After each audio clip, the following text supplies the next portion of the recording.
Hello, everyone. This is Al-Fadi, and I'd like to welcome you to another series of videos under the Let Us Reason videos. Let's take a look at today's challenge. For instance, today's challenge is something that comes from the Quran, chapter 93, verse 7. And here is the question. If the Prophet of Islam is someone who came to guide mankind, then why did he himself needed to be guided? Now, you may say, well, where did you get this idea from? Thank you. That's from the Quran, actually. The Quran in chapter 93, verse 7 said the following, and we basically found you wandering and directed you. That's one of the many ways you can translate that verse.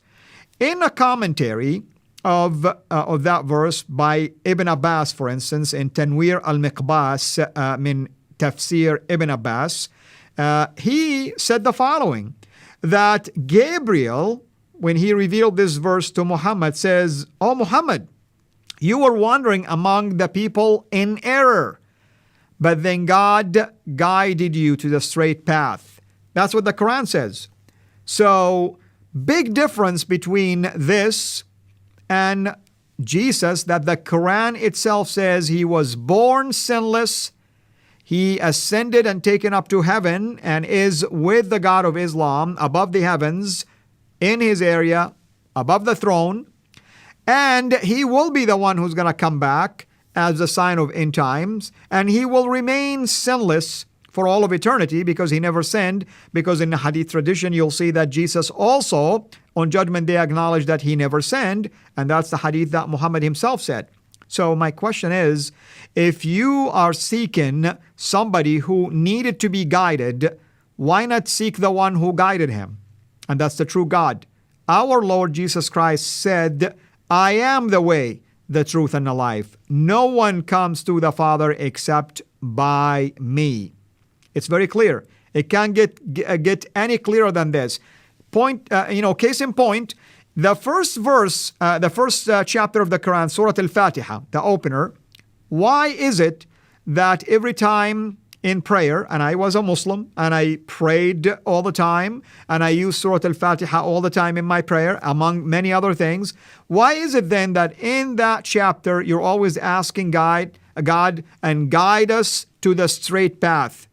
I thought you're already following somebody who guided you to the straight path. It seemed like there is some doubt that you are unable to find the straight path as of yet. Jesus says, "I am the way, the truth, and the life." And basically, this is the gist of this particular challenge or dilemma that I'm raising. It's very simple. If you're following someone who supposedly is going to lead you into heaven, then that someone should have been at least pure from day one, able to find that straight path, didn't need any guidance himself, but it appears that he needed guidance and he was straying away among the people of error. And some translations will say he was among the people, the pagan people, in his pagan worship. So he wasn't really worshiping the true God until later, supposedly, he was guided to find the true God, when in fact Jesus from day one, he was described in the Quran as a ghulaman zakiyya, a pure, faultless, sinless child, and remained that way.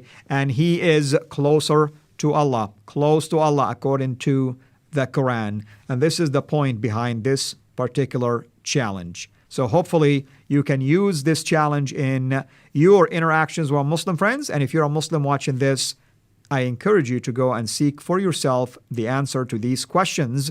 But most importantly, I guide you to our Lord Jesus Christ in the gospel, because there you will find the straight path that will guide you all the way to heaven. May God bless you richly. Thanks for watching. Make sure to like and subscribe so that you don't miss future videos. And please consider becoming a patron on patreon.com/Sierra International.